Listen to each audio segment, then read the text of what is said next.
would express. It's more of actions speak louder than words. Because what we do as moms or as businesswomen or as just women in society, especially if you have daughters, I mean, men also, like your sons will also look at how strong the woman is or how strong their mom is, and that's where they are able to respect the opposite sex. In addition to that, for me, I became more patient. I would say I have patience, but as moms, as women who don't identify themselves as housewife, as much as I love the home and I love being with my children, I do cook and clean, but I still love to do work. I want to be able to help provide for the family, help my husband. So in that sense, my daughter can see that, okay, I can also stand on my own 2 feet. So yes, our actions really depends on what our children see, because we are the number one peer and influence for them in the homeschooling journey. The one thing that really, another thing that really strikes me with homeschooling is that the potential of our children. We really see what their talents are. We really see what they love to do. Just from my experience, my kids alone, Nico, my eldest, is now a professional photographer. He's also into journalism. He's had some of his articles already published in newspapers. And in that sense, I was able to cater to his talents by my company. I specialize in marketing and PR. So I bring him to my work. So he actually had work experience, but really we were also bonding as mother and son. And then my second child, he's 16 now, and he is so passionate with music. He self-taught himself the ukulele, the bass guitar, and other instruments I didn't even know exist. The kalimba and all these other instruments. And now he's even teaching other children to play ukulele. And I guess from what I do motivational speaking, I do modeling workshop, I'm a tennis coach, my husband is a basketball coach. They see that they can also be leaders and teachers. They see the passion of wanting to, see others enhance their talents. My third son, he is very into technology. And what I love about that, we learn from each other. Of course, the young ones know so much about technology, sometimes it's scary. So if you're able to bond with them and just have a conversation, because honestly, I'm sorry, but gadgets do hinder the communication. And it's up to us to really communicate with them to understand their language. And with homeschooling, with the hours that we're with them, you can just spark up a any conversation, just, hey, how do I find Siri in my phone? Simple like that. And his voice just enhanced. Sometimes when I'm with my other friends, oh my gosh, Moses speaks. Yes, he does. It just depends on what he's speaking about. Because, everyone, all of us, we have passions. We have things that we love to do and talk about. So why not start with our children early? Because you don't want them to have no communication skills in the later age. Because, of course, I know a lot of older people who are scared to talk. For me, that's one thing that I really teach my children is communication. Doesn't matter if you don't know a certain subject, be honest. Just say, oh, I'll do some more research about that. If you're passionate about something, and with your children, if you know their love language, most especially, and I learned that from Edric in one of his talks. There's a love language and there's learning languages. I learned that my child Moses, he's very fidgety. Not all kids can sit down for a long period of time. And at that time, when we first started, math was our difficult subject. And so, I learned that his love language is using his hands. And at that time, he loved Legos. So we use Legos as an instrument of counting. So while he builds, he's actually counting. So for example, addition, 1 plus 1. Okay, put one Lego on the top of the other. How many Legos are there? To the point that he's the one nagging me, Mom, let's do math. And I'm like, what? Who are you?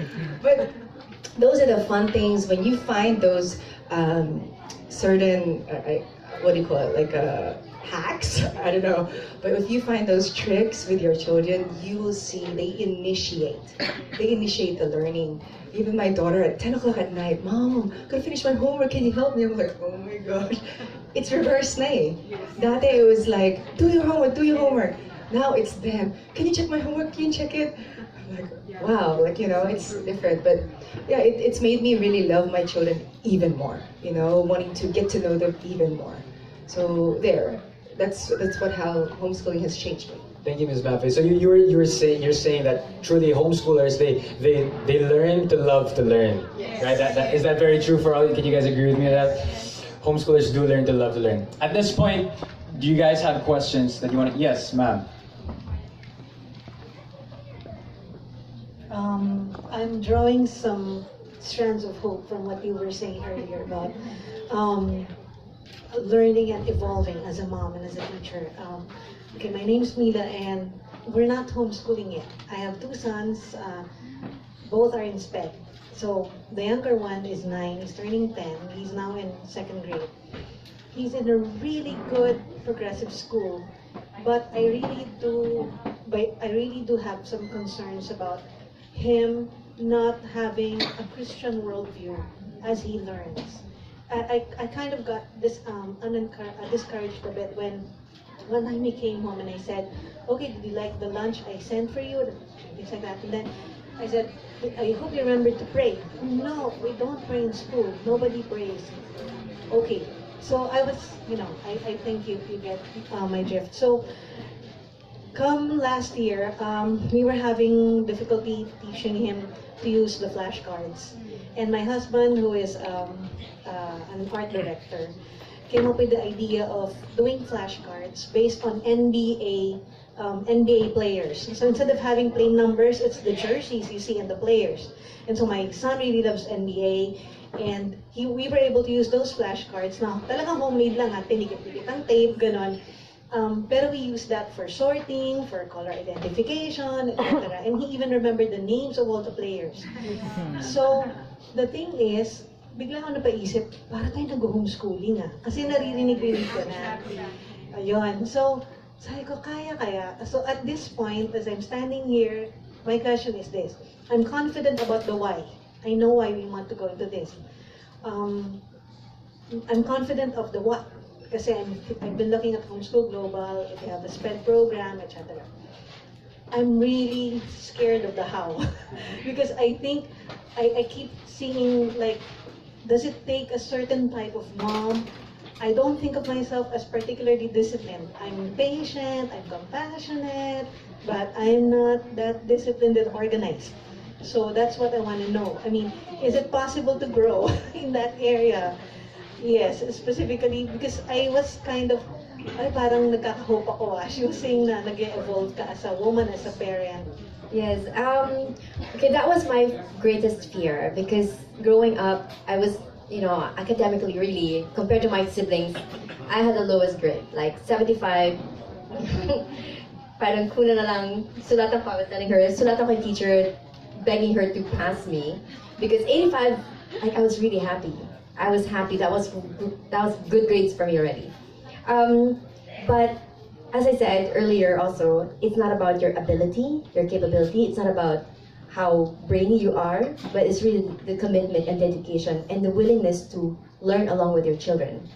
And how to do it, initially I really had a hard time because my kids came from conventional schools and they, it was structured. Even we, how many years? 4 years into the conventional school, and we just left it with the teachers. But the how is really pattern it in your lifestyle.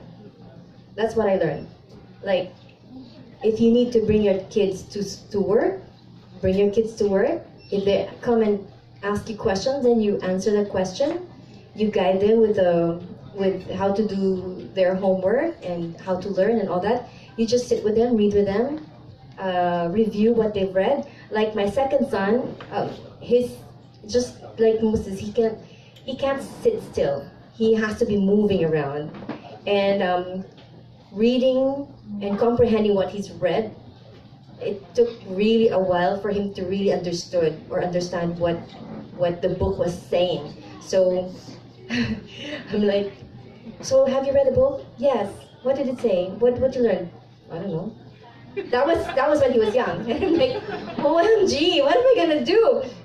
So this was our first year in homeschooling, but what I learned along the years that he has to read a paragraph at a time. I mean, one paragraph at a time, and then review. Like, oh, so what did the, how was this? And then, okay, let's move on to the next one. And so from one short paragraph to becoming two, to now like a whole chapter. So I saw his improvement. So each child is different. Like my eldest is different, my second and my third, they're different. Teaching 3 of them at the same time is a challenge. But God's grace, He just gives you the strength and then the stamina to sit down and entertain or teach each one. Did I answer your question? I just want to add.